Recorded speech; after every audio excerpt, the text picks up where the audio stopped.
आपादमौलिपर्यन्तां गुरूणामाकृतिं स्मरति न विघ्नप्रणश्यन्ति सिद्धन्ति च मनोरथः लक्ष्मीं तनोतु नितरामितरानपेक्षमङ्कृतोऽयं निगमशाखिशिखाप्रवालं हैरम्बमम्बुराडम्बरचौर्यनिघ्नविघ्नादिभिरशतधारतरङ्गलन्नः श्रीगुरुभ्यो नमः सर्वेषां स्वागतम् So you completed the samskara session. So this is the positive psychology session for the 8th shloka.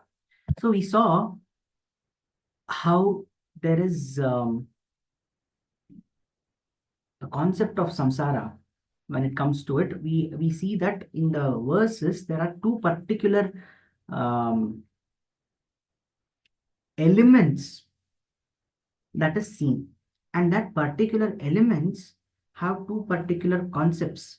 These are a part of positive psychology, but they are not positive in nature. They are not activity or concept based.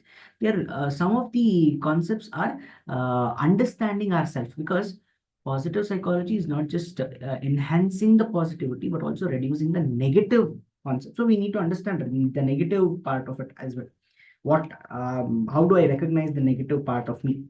So in that, what happens? The first one was kriya sharirodbhava heturadhrata. So priya priyauto bhavata suraginaha. There is a concept called as learned helplessness. Now, why learned helplessness is important also must be understood first.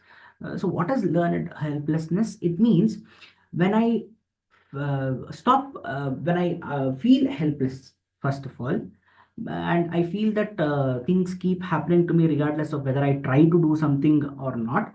Therefore, I will accept whatever is coming to me.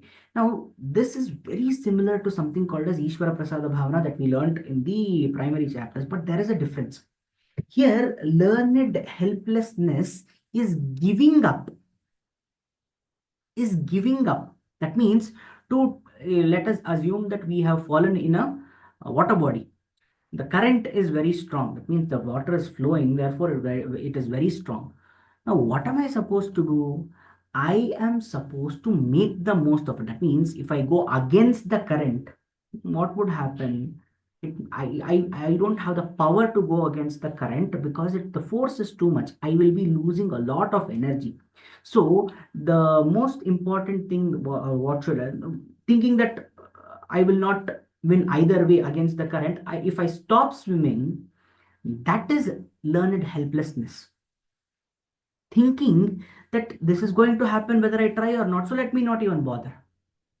Giving in, that is learned helplessness, which is what happens when samsara is created repeatedly. The chakravat iryate bhavaha, when it keeps going in cycles, giving into it such that not even making an effort to get out of it is learned helplessness. I know, I have learned what the true thing is, but I feel that I am helpless. Therefore, despite knowing that, we have different stimuli, and whatever stimuli is something that invokes the response, and that response is the result. Therefore, when I learn a truth, the truth can initiate some positive activity from me, or it can create a negative activity from me. Learning that there is no way to bypass, because I did say in the seventh shloka that when once in a samsara, everybody has to indulge in samsara. There cannot be somebody who escapes it. Thinking that anyway I have to do it, therefore let me overindulge in it. That is helplessness. Taking the knowledge that I cannot control the actions, I cannot control my indulgence, to completely given to urges is helplessness. Either way, I have been born, I have urges, I cannot get rid of those urges. Let me overindulge in it. This leads to learned helplessness. Today, many people have experienced, or many people are trapped in this learned helplessness.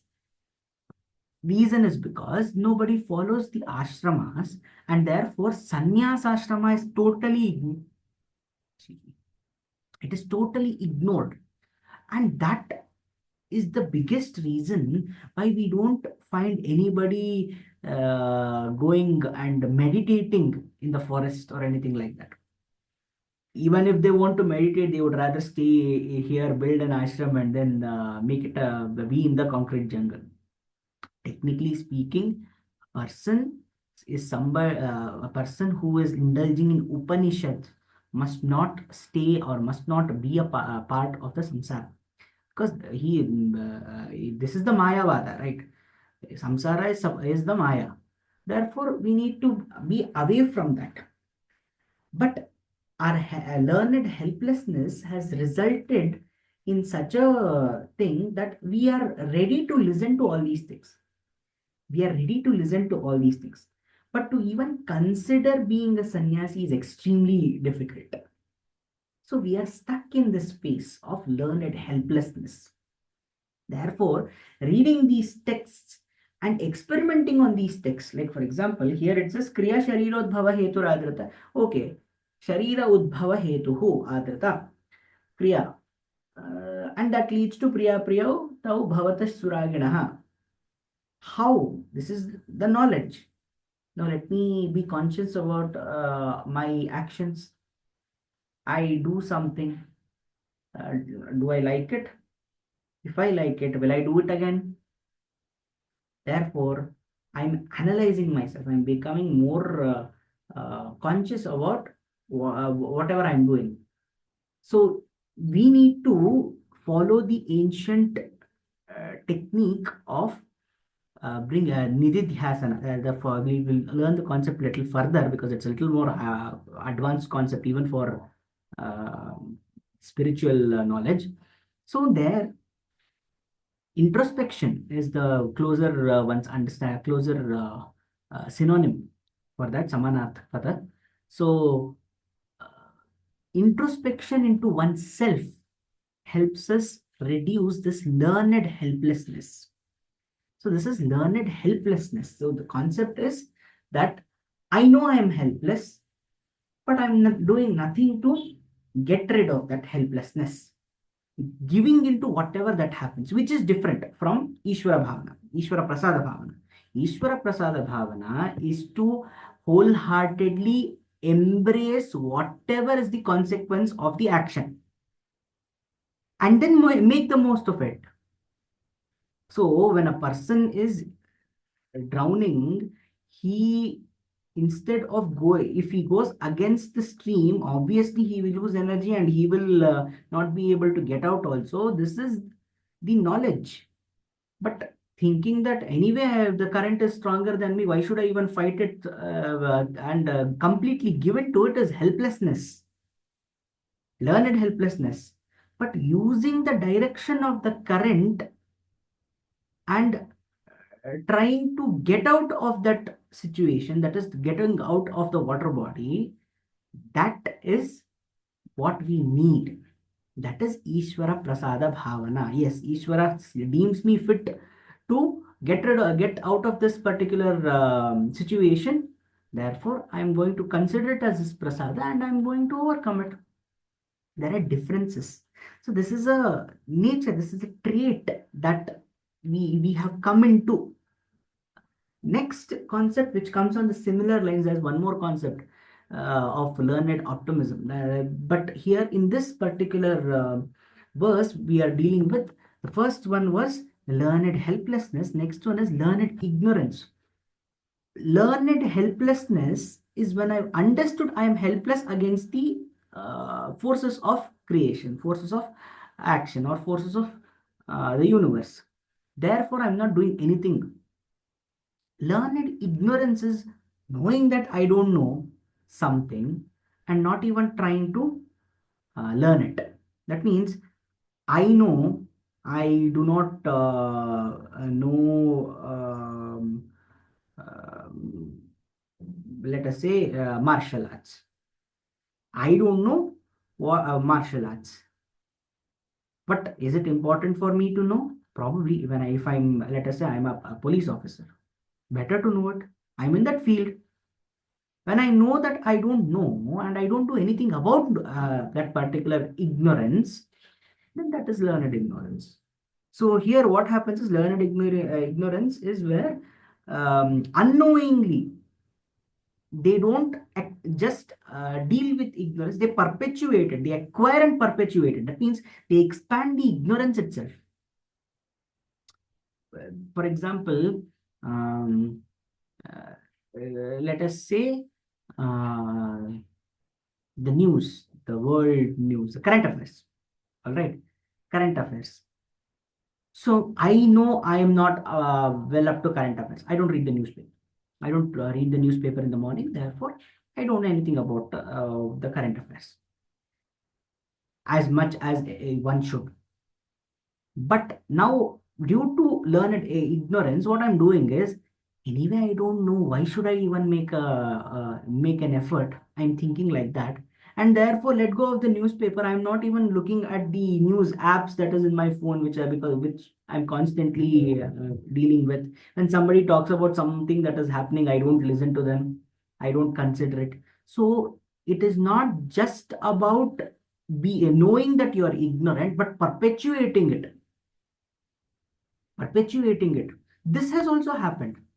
This is also is truly a manifested form in our Sanatana Dharma today.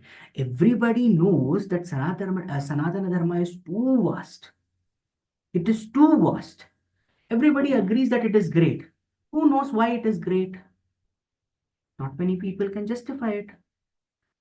But one should make an effort to understand what it is, at least understand the structure of it. Who's making that effort? It's anyway big. I know it's great. I don't want to dwell into it. It's okay.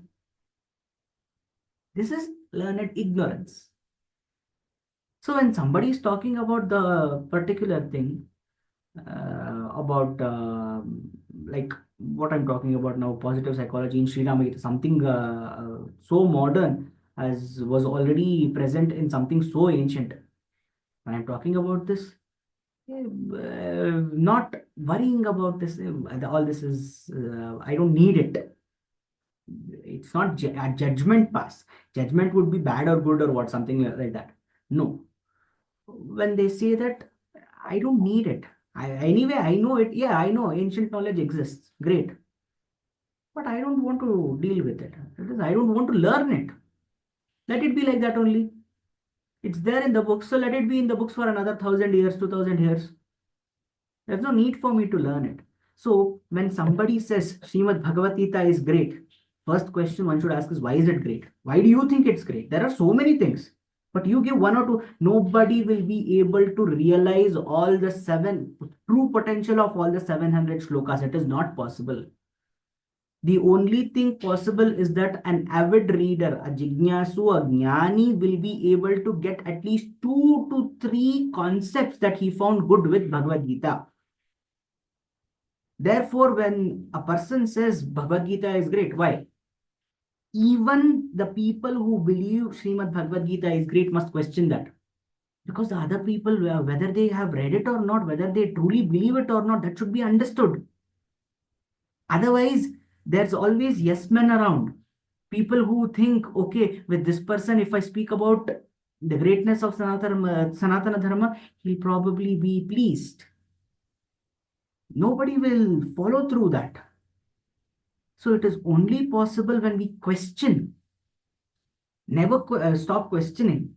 So learned ignorance can be destroyed through questioning. Learned helplessness can be destroyed through introspection. So these two concepts actually result. There are a lot of things. Like for example, if you look at this is modern science. So when there are very distinct, categorization, and it is a systemized body of knowledge. So when we talk about helplessness, what are the features of it? Then what are the causes of it? Then what are the effects of it? All this is there. So key features is that there is lack of control and helplessness. I have given up control only. So there is lack of control.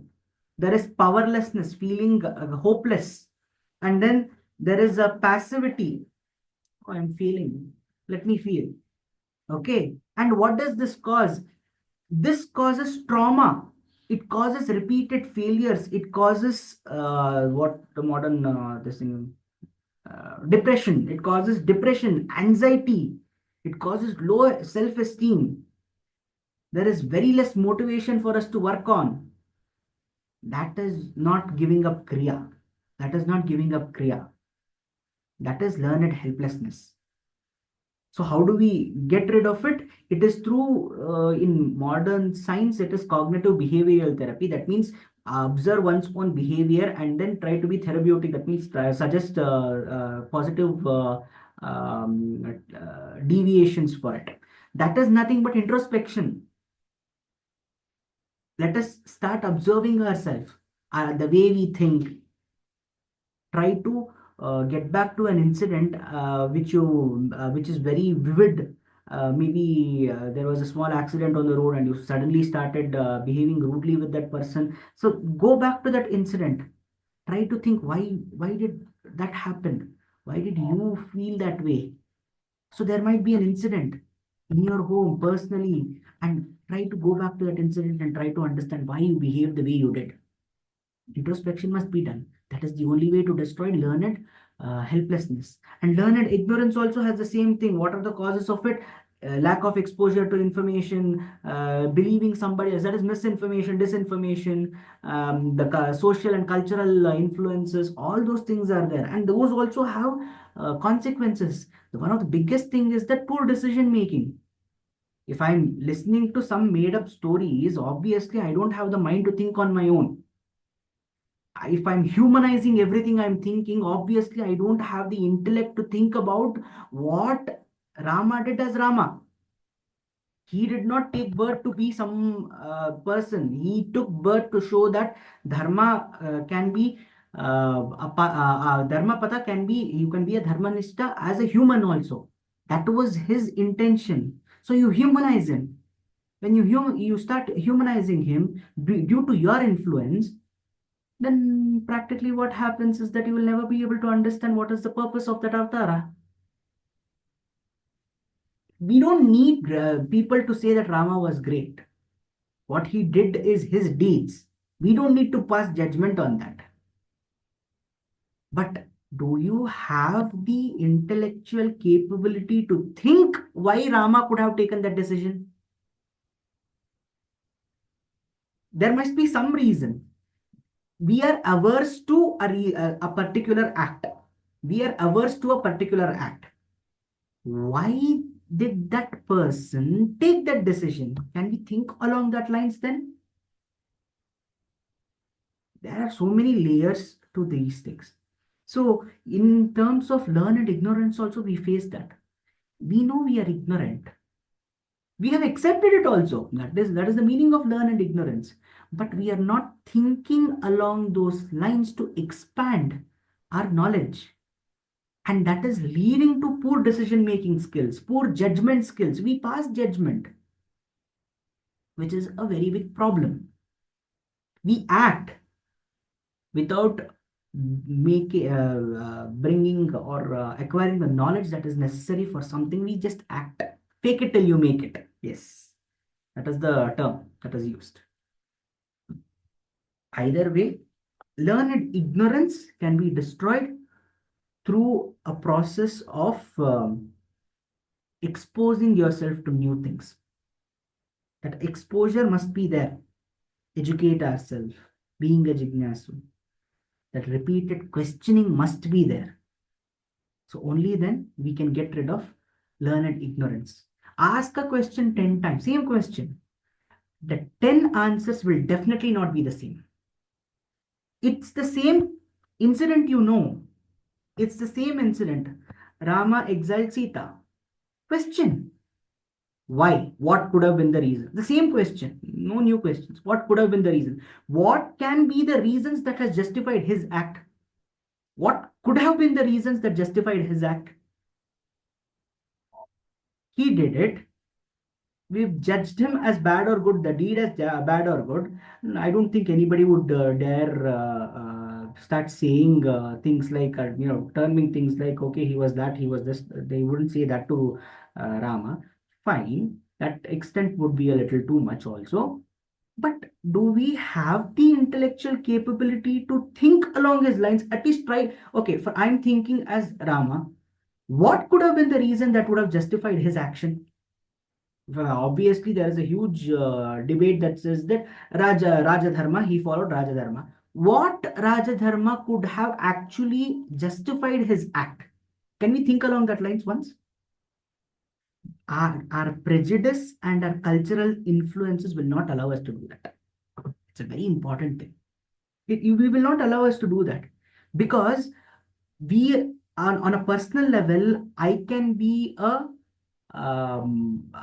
son, I can be a husband, I can be a wife, I can be a etc. etc. I is metaphorical, obviously. It can be anything.